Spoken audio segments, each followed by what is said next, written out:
And welcome back to Building Pathways to Healthy Minds.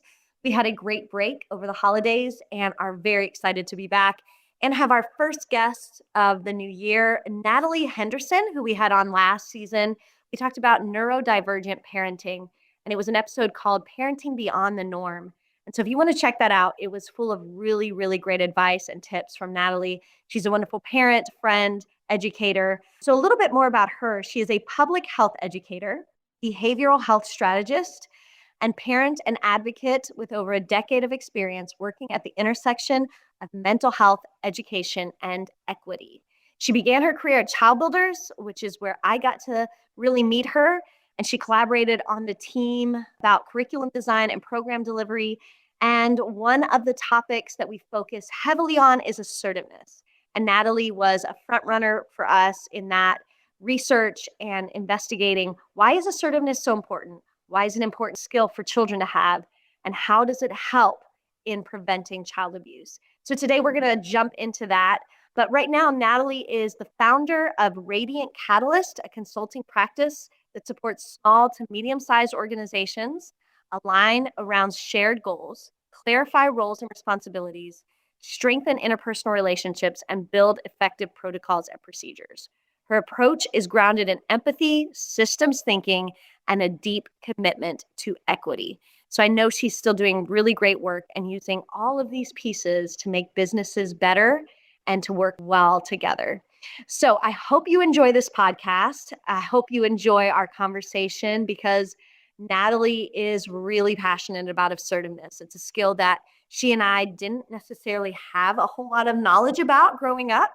And we feel that our lives as children could have been better and healthier if we had. And so we're trying to put that into the next generation. Please pull up a chair, grab some coffee or tea, or enjoy this ride and listen to why assertiveness is a crucial skill for ourselves and our children. I am so excited to have longtime friend and coworker from Child Builders, Natalie Henderson, on again. Hello.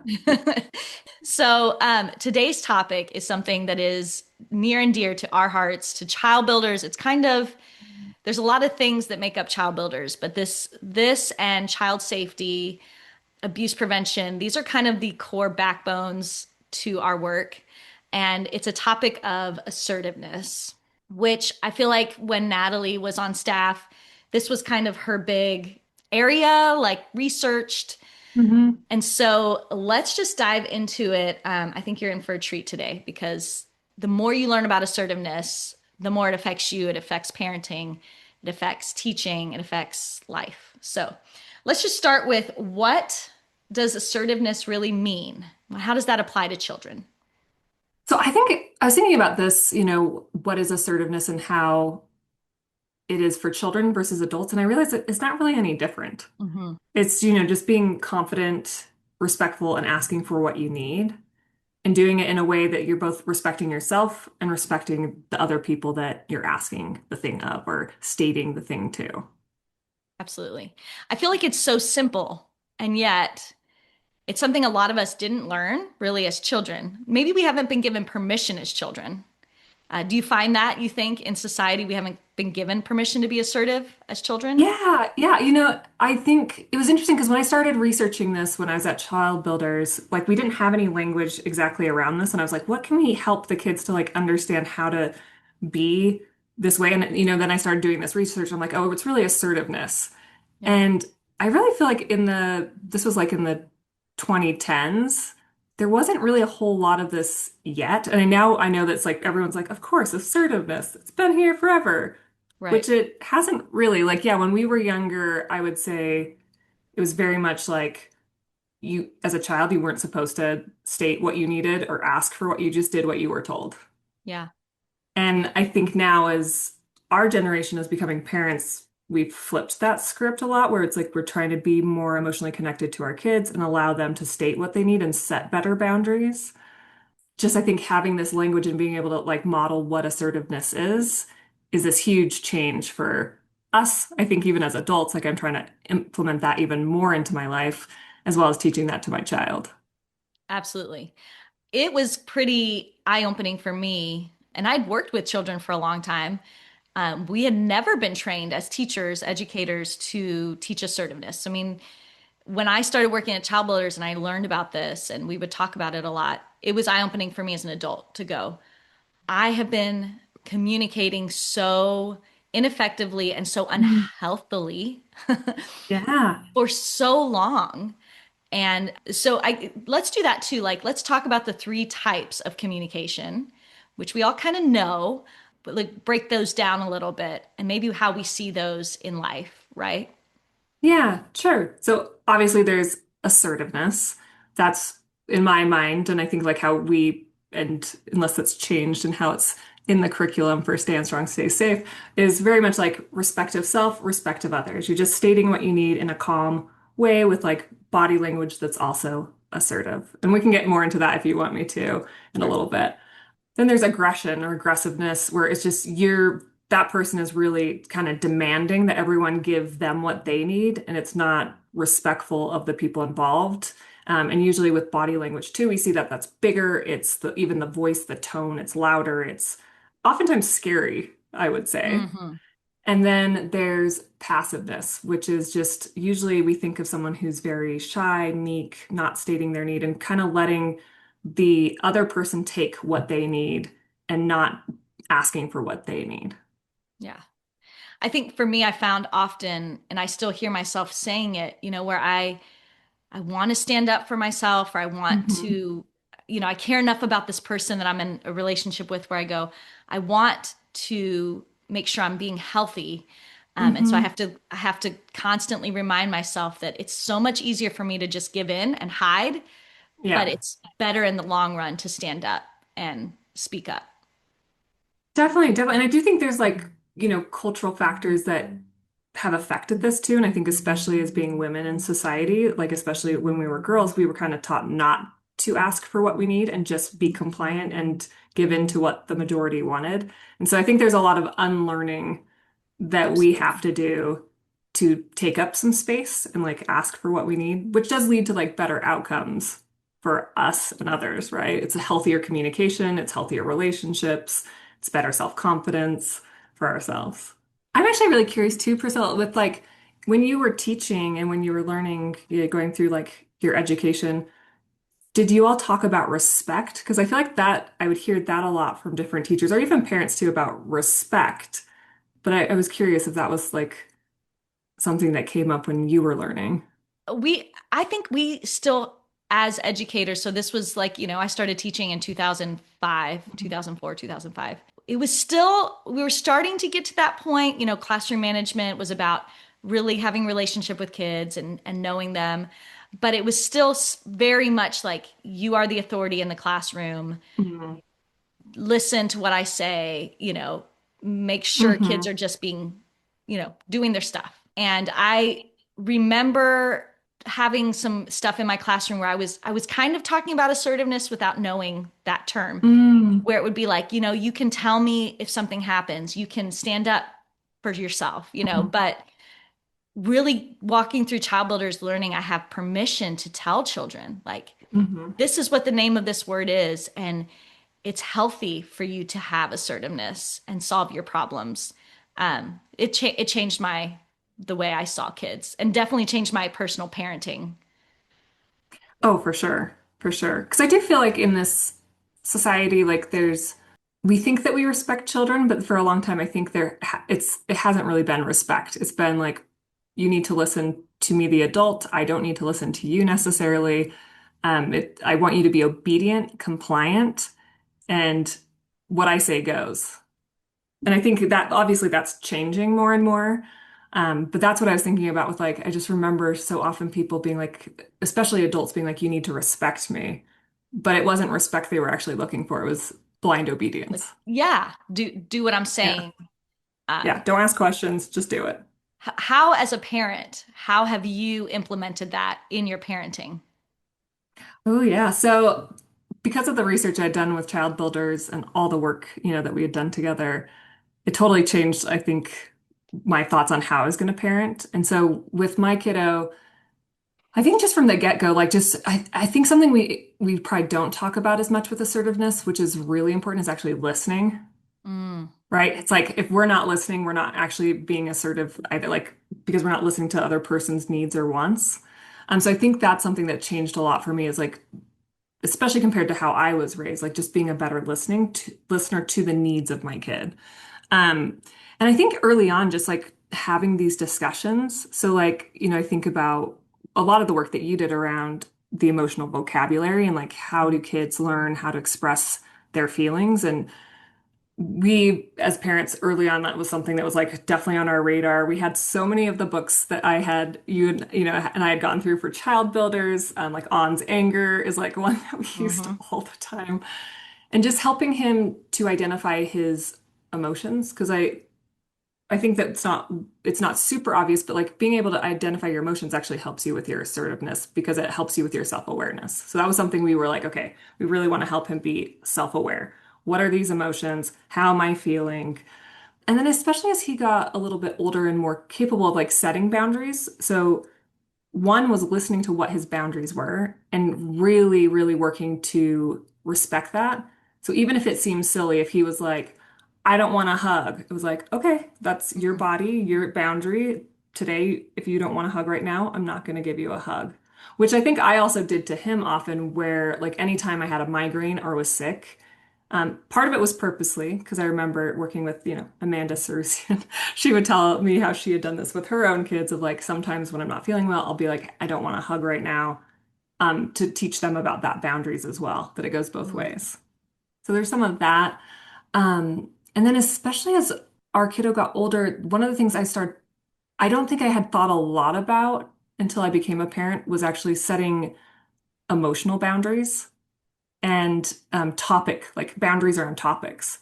So one of the things when our kiddo was little, he really didn't like if someone told a joke without asking for his permission or consent first. Okay. So, like, we don't know why, but it was just a thing, especially when my husband would tell a joke. He was like, I need you to like ask me if you can tell me a joke.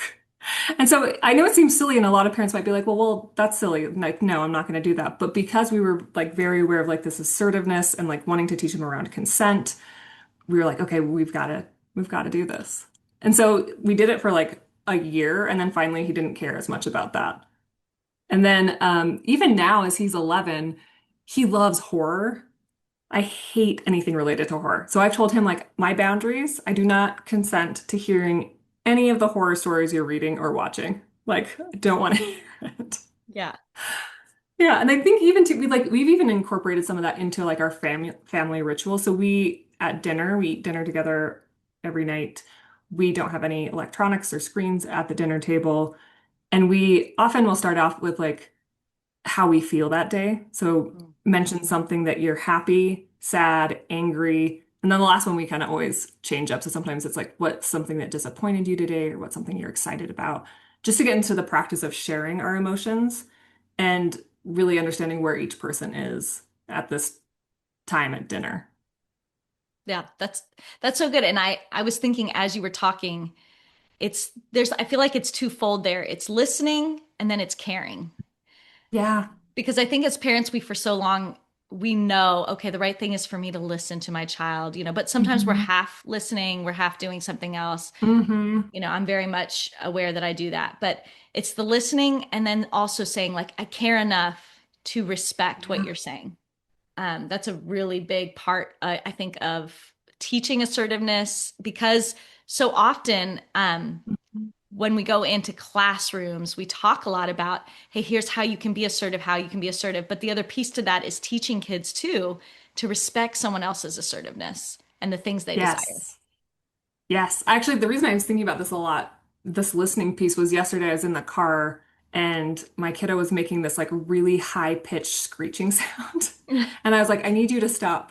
I need you to stop. And I was like, and he wouldn't stop. And finally, like, he came to a point where he stopped. And I was like, I feel when you do that, you're not listening to what I need, and I'm getting very distracted as I'm driving, and that's not safe. Like we could get in a car accident. And we reiterated the importance of listening to others and how that is respectful and assertive in itself. Like that has to be a part of it. It can't just be you state what you need, but then don't listen to what others need. it's so important as parents that we model that, that we're actually Hmm. listening and caring about it. Listen to your kids and praise them when they're being assertive. There's small ways to help them with their assertiveness too. It's like giving them choices and letting them Mm, pick things. Well, it really is letting them choose things, but I think especially for most kids within limits and like choices. So it's like let them choose dinner sometimes. And you can be like, it's spaghetti or it's lasagna, or like what they want to wear, or maybe it's the movie you're watching that night. Kids having choices also helps them with their assertiveness and identifying what they want. Because one thing we didn't talk about is sometimes like just going with the flow is being passive.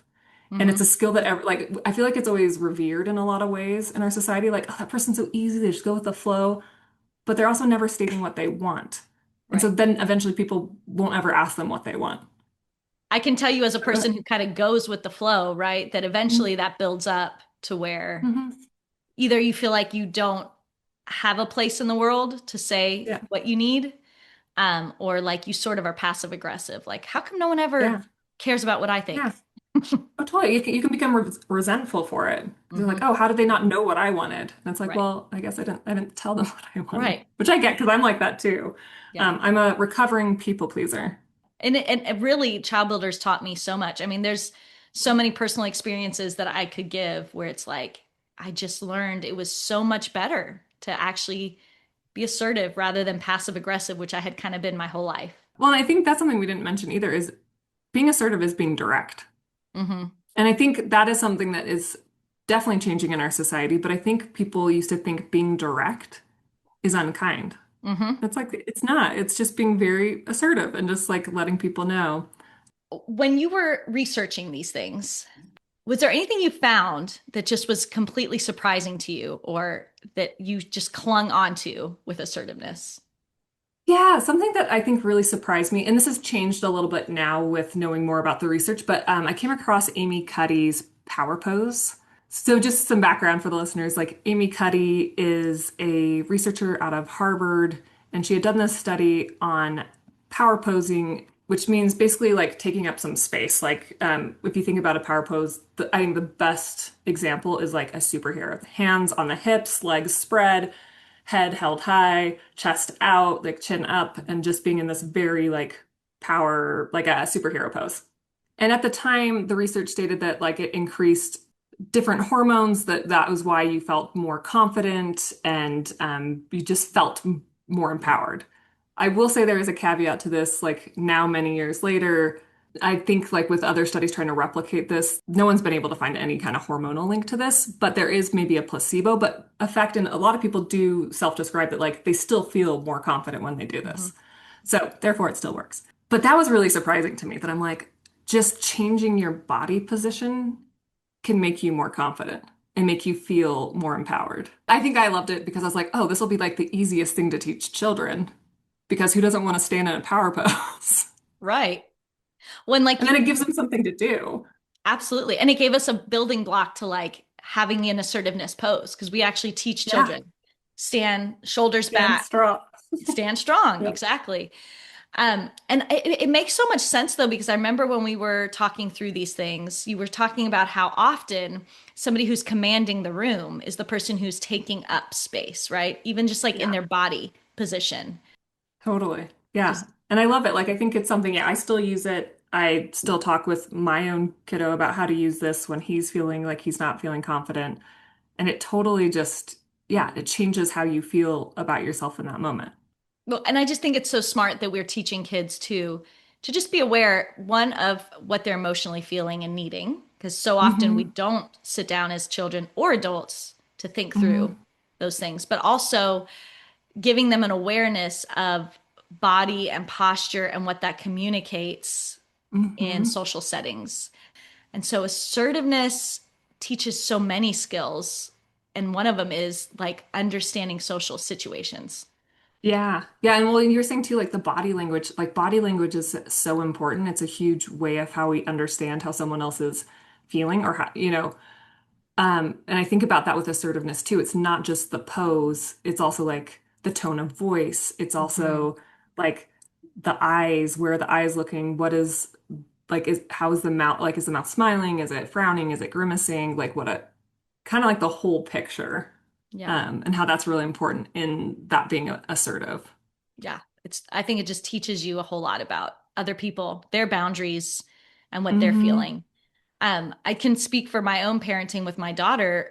Um, we are just in nature a bit of a passive type of person. We want to be Hmm. people pleasing and all that. But I've seen since I literally started talking to her about assertiveness day one, like, Hmm. Yep. all through the years we talk about it. And I've seen it in her that she will stand up when it's an Oh, yeah. important thing. She'll stand up for herself and Yeah. others. It's huge. Yeah. Yeah, it's so cool to see that in them too. Like one of the things I didn't expect with my son is he is so good at being assertive with adults. Like Mm. has never had a problem. Like we'll be somewhere and someone cuts us in line. He's like, "Excuse me, that's the back of the lines." He's like, 4 years old, and I'm like, "Whoa." Where we have seen the struggle is it's much harder for him to be assertive with his peers Mm. because there's like this added component of wanting to fit in. And so we often talk about, belonging versus fitting in, like belonging meaning like just being who you are is enough. And if people accept you for that, those are going to be true friends, which he knows all that. Like he knows all of this knowledge, but then actually implying it, especially being in middle school, like that application is harder. And so we still talk about that. Like, and I think that's where the listening comes in too, is knowing what's going on with your kiddos. Our son I pick him up and he'll kind of tell me what's been happening. And sometimes it's like, things that I'm like, oh, that's not great. But I'm also allowing him in that assertiveness to like take charge of his own things that are going on without jumping in and rescuing him. Because I think that is part of the assertiveness too. It's like you have to learn that some of these things are murky and hard Yes. and that they have the skills and trusting that they have the skills. And like if it's really bad, obviously as a parent, you're going to jump in if it's like really about their emotional well-being or physical well-being. But when it's just like a little bit like, oh, this doesn't feel great, but I know that you have to work through this. And that's where the listening is so important. We talk about like, okay, what's going on? Well, what are different things you could do? What feels right to do? And letting them kind of problem solve with you, but then they take away what they want to try next. And then you continue to check in to see like, okay, well, where are you now? How is that situation? Has it changed? Has it not changed? Have you talked to the counselor? Or have you talked to a trusted adult or anything like that to see where they are continually on this journey? Yeah, I think that's so important because I think assertiveness and how we teach it in Stand Strong, Stay Safe is very black and white. Like, here's the Hmm. steps. And that is a great building block because it gets very messy as kids get older. I mean, starting in Yeah. kindergarten, there's situations where you're not sure Hmm. how to react. But then you get to middle school, and if you've done those building blocks of teaching your child and giving them the empowering them to do the Hmm. hard stuff, then they are going to get the assertiveness, the boundaries, all the stuff that's a little messier that they're unsure about. Yeah. Oh, for sure, for sure. Yeah. And I think even into adulthood, right? There's stuff in adulthood where it's like, ooh, how should I be assertive in this moment? Or there's more than one option, or like, what thing do I state at this time? Or um, we're always kind of navigating that as well. You're right. Like, it has to be taught in a way that it's black and white for young children. So it makes sense and it's clear, obviously. But then as you get older, like, yeah, even in adulthood, I feel like there's scenarios we face every day where it's like, ooh, how should I go about this scenario? How am I even feeling about this? And Yes, if you've never been taught to think through that, then you're just going to let things happen and not be empowered. So, switching definitely. gears just a little bit, because we talk a lot about this in Child Builders in relation to abuse prevention. So, I know Hmm. you did a lot of research on that. How does assertiveness help with abuse prevention? Yeah, so I think oftentimes like bullies first off don't typically like people who stand up for themselves. Like they tend to want to go after someone who's weaker, who's someone that's not gonna get them in trouble for, the behaviors that they're doing to someone else. Assertiveness also it's so interesting because it can help with being more self-confident, which like if you're more self-confident, you're more likely to say something, so you're less likely to be bullied. Now, I don't want to say like if you're assertive, you're never going to have an experience of someone being unkind or bullying, because Right. that's not the case. But it does help with those outcomes. It also helps with better communication skills, like just overall. So you tend to have healthier relationships if you're more assertive.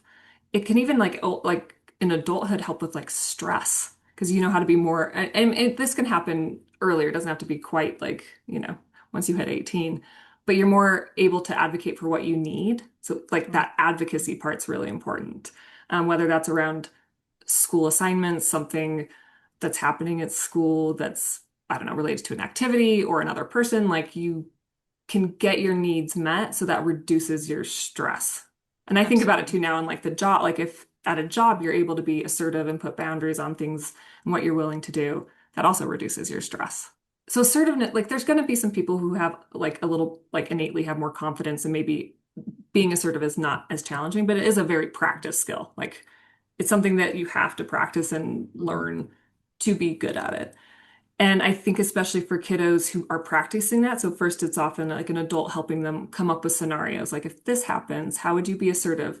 And then I think once you have that, it gets easier to apply. Like as an adult, I do that in my situations, which therefore I think like reduces that stress because often stress can come from like not knowing what you're going to do and you're kind of freaking out because you're like, oh, okay, if this happens, and Right. but you've already planned it out because you're practicing it. You're like, okay, if this situation happens, how would I handle this? This is the assertive way. And so it's almost like you have all these like plans of how to approach things and problem solve so it doesn't feel as stressful. I think it just builds confidence in you when you know Hmm. I have permission to do this and it's healthier Hmm. for me. And you've actually thought through what different scenarios, what the outcome could be, Hmm. which is what we're Hmm. doing with children and teaching them to do that. I feel like with my daughter now, it's almost like innate. She just Hmm. knows. She knows if anyone Yeah. does XYZ, I'm not okay with Yeah. that. Letting kids make mistakes and then figure out how they're going to solve that mistake Mm. leads to that confidence as well. And thinking about like, okay, how do I be assertive in this next example, right? Like, or in this next scenario that plays out for me.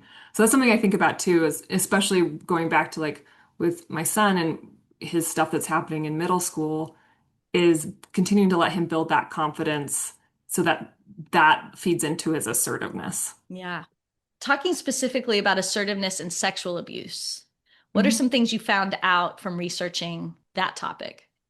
Yeah, so I think being a certain like well one this also will go into knowing the body parts, so like kids who know their body parts first, then they know if it's wrong or right, they know it's wrong when someone touches them in one of their private areas. The assertiveness too is again going back to that bullying, how I mentioned if someone's assertive they're less likely to be bullied. Adults also don't want to prey on a child that is super assertive because they're worried that child will tell someone something pretty immediately. Yeah. So, like, I want to reframe it too in the sense of like, no child is at fault for anybody doing something that's abusive to them. In that same vein of like, prevention does help stop abuse because kids know, one, like I said, not okay to touch me there. And two, I know how to set boundaries around this and say, like, especially like because most adults who are going to abuse children sexually will groom them first. So they're already going to have set those boundaries of like, no, I don't want to be tickled like that. No, I don't want you doing these things that like feel a little funny. I feel like a lot of this younger generation, like, no is a complete sentence. You can just say no. And I've been teaching because I feel like at first with my son, like teaching him assertiveness, I think sometimes I'd be like, you can say no, thank you, or like, no, this is why. And then I was like, you know what? You don't actually have to say why. Yeah. You just, especially if it's someone you don't know, you can just be like, no, I don't want to do that. And that's fine. You don't have to explain to them why you don't want to do this thing that they're asking you to do. How do we help kids be assertive and also when they're dealing with adults in authority? I think this one can be trickier because I think there is still out in which I've seen, even with, my own son going through schooling, where adults don't always truly respect kids that are being assertive. Like I mentioned, my child has no problem being assertive with adults, but that's not always heard. And it's often hard for adults. Like when a child is like saying like, hey, you're not being very kind or you're not doing something that feels right, especially because I think there is this inherent way in our culture that adults think that children should just listen. Mhm. I think it's always going to feel better for kids to be assertive, even for us as adults. It's always going to be feel better to be assertive, even if it's not always heard. And that's where you have to work on figuring out how to make that work. It's super important to teach children just to be assertive to adults. And I think it's always starting with easier scenarios than very challenging ones. So especially as they're learning, you want it to be easy, low stakes, having them practice it with whoever's teaching them this, whether that's a parent or, someone going into the classrooms from child builders. The more they practice it, the easier it becomes. And then they can move into these more middle scenarios and then eventually right into these harder scenarios. I also think, which I know like Child Builders does so well, is if an adult's not listening, you have to find those adults that will. And that's something we've worked a lot with, like our own child, which is like, I didn't think it would be this hard because for a long time he wouldn't always want to share because he's like, oh, I'm capable. I should be able to handle this by myself. And it's like, well, no, you're still a child. Like if this adult isn't listening, you need to find the adults that will. And sometimes that takes many adults, unfortunately. Well, again, I like that you touched on this too, that we have steps in abuse prevention. So it's be Hmm. assertive, but also get help if that doesn't work. And Hmm. that's something I've had to talk to my child a lot about is that, Hmm. sometimes that person may not respect your assertiveness, or sometimes that doesn't work. It's just part of life. These things are messy. So you need to tell someone, you need to keep telling to get help. Even if it's not like a big thing, I think that's where sometimes there's the struggle that they like I think kids will think like, well, it's not that big of a deal. It's not like I'm being physically abused, sexually abused. So I might not need to tell. And it's like, well, it's something that's still not being heard and it's gonna eventually eat at you, or it's gonna be something that comes up again as a problem if it's not addressed. So that's where it's like, as a parent or finding another trusted adult, that's where we can help support you and come up with a plan. Or even sometimes we just have to step in and be like, okay, we're going to come in and solve this now. Well, and I think so much of what you're saying is that I feel like we could all benefit from more workshops, more gatherings where us as Hmm. parents are trained too. Because I forget it. I forget even Oh, yeah. with all this knowledge, and years of working in it, sometimes you're busy and you're tired and Hmm. but to remember that Hmm. those two steps of listening and caring, and how do we model assertiveness? Yeah, I think that's something that I feel like I'm always constantly thinking about too. And that's where I'm like, how do I incorporate this into our daily habits? Mm, So that's like why at the dinner table we try to do like the emotion, sharing, just because that is a part of it, which I think yeah. sometimes we forget because we're like, just state my boundaries or what I need. But it's like, well, how do you know what you need unless you know what your emotion is? And the other day I was getting a little bit upset and annoyed with both my husband and my son. And I was like, why am I getting upset? And I was like, oh, it's because I don't feel like I'm being heard. Why am I feeling this way? Like identifying I'm feeling frustrated, but why? Oh, because no one's listening to what I'm asking. Or I know for my son, one of his biggest triggers is he doesn't feel like something's fair or just, and he feels like justice needs to be served. And that really helps even as a parent to understand how to help him or how to hear him better around some of the things that are, making him upset. Yeah, and to even say things like, "Man, I love your sense of justice." Hmm. You know, Yeah. maybe I can't fix it right now perfectly, but I love that this is Yeah. something you care about. I can listen and care too. And even you just saying that, like praising them for when they are being assertive. Mm, I think sometimes we're not very good at that because they're being assertive with us, and we're like, oh, okay, I'm hearing you, but I'm also like, oh, like, then I get into my thoughts and feels instead of being like, wow, you were just super assertive, and that's amazing. So I think really when we can, constantly praising that assertiveness. And like I said, the listening, but listening, I know for like some of our family members, like our son would say like I don't want to be hugged, especially when he was very young, like 2 years old, they would not listen. And that's where, I would step in and be like, hey, like he is very assertively telling you what he wants and does not want right now. And then praising that, but also making sure like the other adults are actually listening to what he yes. wants. Well, if there's one takeaway from today's conversation and all the things you've learned about assertiveness, what would you want people to walk away with? Assertiveness is important for everyone. It's not just for kids. It's not just for, it's for everyone. And it leads to so many benefits that we mentioned earlier. Assertiveness needs to be practiced. Well, it was so good to talk to you today. Thank you. You too. It is always a joy to sit down with my friend Natalie. Just one of the smartest people I know and so good at parenting advice. I hope you enjoyed today's conversation where we chatted about assertiveness, why that's important for us, for our children, and boundaries and how we can respect others, make our boundaries more known, and respect other people and respect our children and their assertiveness, because we know that assertiveness is such an important skill for children to have for so many reasons. And also, we talked about listening and caring about others and our children in the midst of all those things. And I really love that we jumped into some of Child Builder's core concepts, which is know what's safe, be assertive, tell a safe grown up you trust, keep telling until you get the help you need, and it is never your fault. We have more resources on childbuilders.org on practical tips parents can use to help train their children and what you need to do in case you are facing a situation that you don't know what to do. We hope that you enjoyed this conversation and that you will come back. We are going to talk to Dr. Rochelle Whitaker, who is a fabulous guest to have. She talks about her research on raising sons. It was fascinating. So until then, stand strong, stay safe, and see you soon.